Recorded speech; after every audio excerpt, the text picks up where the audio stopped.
Good morning. My name is Allison Gallagher. I'm the Executive Communications Officer for the Long Beach Police Department. Thank you everyone for joining us here today. Chief Hebish will provide an investigative update to the May 9 murder that occurred in the 2200 block of Lewis Avenue. He will be joined on stage by Councilwoman Suli Saro, who is the council member where the incident occurred, as well as Homicide Lieutenant Eric Fernandez. On behalf of the police department, we'd like to thank our mayor, Rex Richardson, city council members, and our community for all their continued support. With that, I would like to turn it over to our Chief of Police, Wally Hebish.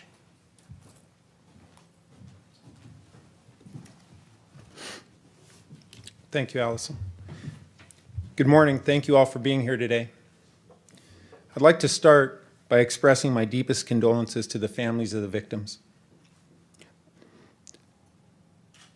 What you've gone through is devastating, and I'm happy to be here today to provide you an update on this violent crime. I know this is an extremely difficult time for all of you, and I can't tell you how much we appreciate you being here. On May 9th, an inexcusable act of gun violence resulted in the loss of a young boy's life and endangered the lives of 2 other children. We were all impacted by the murder of Eric Gregory Brown III, a 12-year-old boy that had his life cut too short. Our entire community has felt the impact of this crime, and detectives have demonstrated an unwavering focus on solving this senseless murder. They've spent countless hours investigating this case, and as I've said many times before, our police department will continue to use all legal resources to prevent crime and bring closure to victims and families of those impacted by violence. This case was no exception. Detectives leveraged technology, including automated license plate readers and security camera footage, to gather critical information and identify those responsible for this crime. Through their hard work and the work of many others, I'm able to announce that 2 arrests have been made in connection with the murder of Eric Brown and the attempt murder of the 2 other children. The first suspect, Rashawn Struther, a 20-year-old resident of Cypress, is currently in custody on an unrelated charge. He'll be booked for murder today. The second suspect, Destiny Cherie Scipio, a 21-year-old resident of Long Beach, was arrested on Wednesday evening by our detectives and subsequently booked for murder. There may be additional suspects, so as a reminder, this investigation remains ongoing and active. A $25,000 reward remains in place for information leading to the arrest and conviction of any remaining suspects. We believe this incident stemmed from an earlier gang altercation not involving the victims. The male arrestee is a documented gang member. The female arrestee is believed to be his girlfriend. The victims were not gang members, and we have no reason to believe the victims knew the suspects. This incident was devastating for our entire community, and as a father, it pains me to think that anybody would think so little of a life, let alone the lives of children, that they'd commit a crime like this. I take solace in knowing that our detectives found and arrested these suspects. I'd like to thank all the officers, detectives, and professional staff for their assistance in this investigation. I'd also like to thank and commend the lead homicide detectives, Michael Hubbard and Jesus Espinoza, for their admirable work throughout this investigation. They lived this case and have represented this department with compassion and professionalism. We'll be working closely with the district attorney's office to ensure that the victims and their families get the justice they deserve. Thank you again to our Mayor Rex Richardson, all of our Long Beach City Council members, and our Long Beach community for their ongoing support throughout this investigation. With that, I can answer some questions, and I also want to remind you that this investigation is continuing and is active. Thank you. Questions? Can you spell the names of the suspects? Sure. I think those are in your press package also, if you want to pick those up after, but give me a second and I'll spell them for you. The male arrestee, Rashawn, R-E-S-H-A-W-N, Struther, S-T-R-O-T-H-E-R. The female arrestee, Destiny, D-E-S-T-E-N-E-E, Cherie, S-H-E-R-E-E, Scipio, S-C-I-P-I-O. Chief, the information on them which led to the suspect on this one, like, this is, video evidence, this is information, just tips that you guys got, nailing it down, how did it go? So it was a variety of things. In it, as I mentioned, the use of technology, the use of automated license plate research, hours of video that were scoured by the detectives, and all the additional information that they gathered at the scene and afterwards. So a variety of sources that helped lead them to this point today.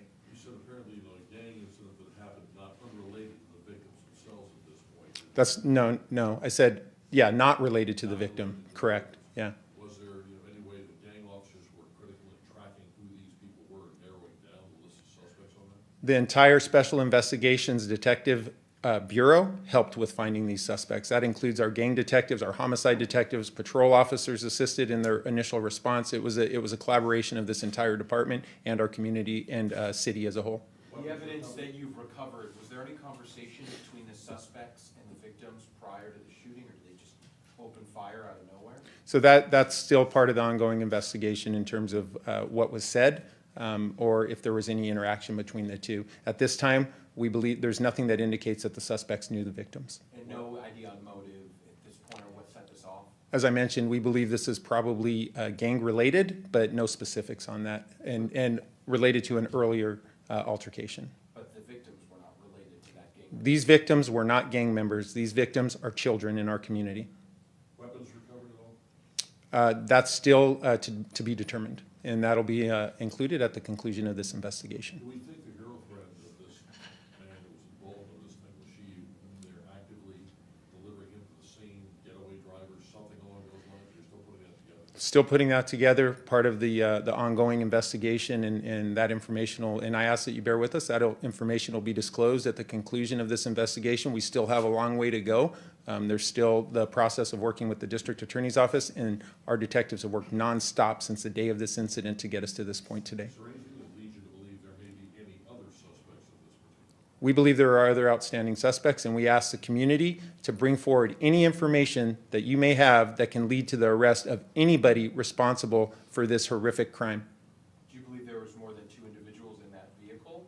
I can't comment on it at this point because I don't have that information, and we're still looking into that part of the investigation. And are these suspects looking at 2 attempted murder charges on top of the murder charge? I believe the charges that will be included in the press package that you receive. The actual Were there charges. any priors on the girlfriend who was arrested? The girlfriend, the female arrestee, has a prior violent criminal history.